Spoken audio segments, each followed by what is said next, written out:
হয়। আমিও ভাবছি নির্বাচন আর করবো না, কারণ নির্বাচন করলে শুধুই বদনাম। নির্বাচন আসলেই মাথাটা নষ্ট হয়ে যায়।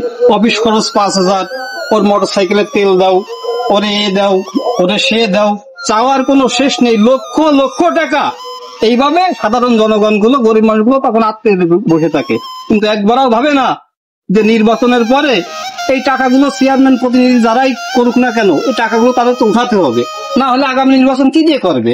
যদি তোমরা টাকাগুলো না নাও, খরচপাতি না নাও, একদম ফ্রেশ মনে সুন্দর মনে ভালো একটা চেয়ারম্যান যদি তোমরা চাও, তো তারে বিনা স্বার্থে ভালোবাসা দিয়ে একটা ভোট দাও। দেখো সেই চেয়ারম্যান হোক, প্রতিনিধি হোক, মেম্বার হোক, সে তোমাদের পাশে সবকিছু নিয়ে হাজির হবে। কোনো চেয়ারম্যান মেম্বারই কোনো কিছু মেরে খেতে চায় না। আসলেও কি এটা না করলে তারাও চলতে পারে না। তাই নির্বাচন আসলে একটা ফালতু জিনিস, নির্বাচন আর করা যাবে না ভাইপো, বুঝছো?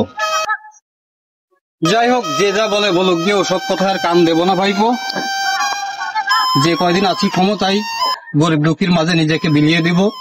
আর নির্বাচন করার মন মনে থাকতো না। এত উপকার করার পরেও আসলে মানুষের মন পাওয়া যায় না।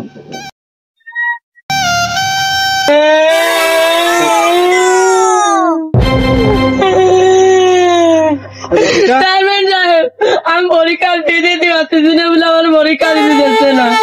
আমি চেয়ারম্যান সাহেব, আমি পরীক্ষার ফি দিতে পারতেছি না বলে পরীক্ষার ফি দিতে যাচ্ছে। আরে সাহায্য করেন চেয়ারম্যান সাহেব, আমার সাহায্য করেন। ওটো ওটো বেটা, ওটো ওটো, কান্দে না। পরীক্ষার ফি দিতে পারবো না কি আছে? আমি চেয়ারম্যান আছি না, যে কদিন ক্ষমতায় আছি কোনো টেনশন নেই। তোমাদের পাশে আমি সবসময় আছি এবং সবসময় থাকবো। আর পরীক্ষা, তোমরা হচ্ছে দেশের গর্ব। তোমরা যদি পরীক্ষা দিতে না পারো তাহলে দেশ সামনের দিকে কিভাবে যাবে? তুমি আর মন টন খারাপ করো না, ঠিক আছে? তোমার কয় টাকা পরীক্ষার ফি? 350 টাকা। আচ্ছা ঠিক আছে, তুমি এই 500 টাকা নাও, নিয়ে মনোযোগ সহকারে পড়াশোনা করো, ঠিক আছে? চেয়ারম্যান সাহেব, আপনারা যেন আল্লাহ বেশি দিন বাঁচায় রাখে। চেয়ারম্যান সাহেব, আপনারা হাজার হাজার বছর বাঁচায় রাখুক। আল্লাহ গর্ব দেবে আপনাকে, সুখী থাকবেন। চেয়ারম্যান সাহেব, আপনি আমার জন্য খুব দোয়া করবেন। হ্যাঁ বেটা, দোয়া করি তুমি অনেক বড় হও এবং দেশের মুখ উজ্জ্বল করো, ঠিক আছে? জি চেয়ারম্যান সাহেব। দেখছেন চেয়ারম্যান সাহেব, এই যে আপনি উপকারটা করেছেন না, দেন অপাসটা আমরা বদনাম গায়ে বেড়াবেন। আরে করুক না, আর কয়দিন করবে? আমি তো নির্বাচন করব না, কারণ মানুষের যতই আমরা উপকার করি না কেন, আমাদের উপকারের কোনো মূল্য নেই। আমরা চাইল গম চুরি করি, আছে আমাদের বড় দোষ। চুরিটা কেন করি? ওই যে অসহায় ব্যক্তি পরীক্ষা দিতে পারতেছে না, যদি আমি টাকাটা না দিতাম তাহলে ওই ছেলেটার ভবিষ্যৎ নষ্ট হয়ে যেত।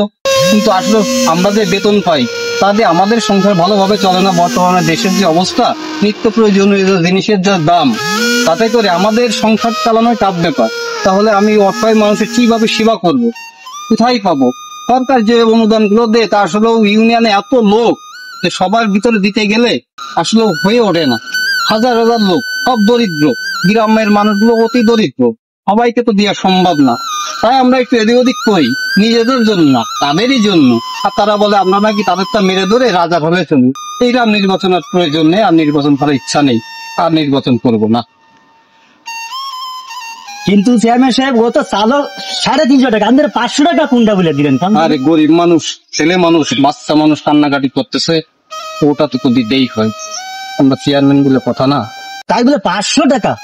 হ্যাঁ, ও কোনো বিষয় না। আচ্ছা চলো যাক গিয়ে, ও বিষয় পরে কথা বলবো। ওই বিলে যেতে হবে, ওই গেট দুটো দেখতে।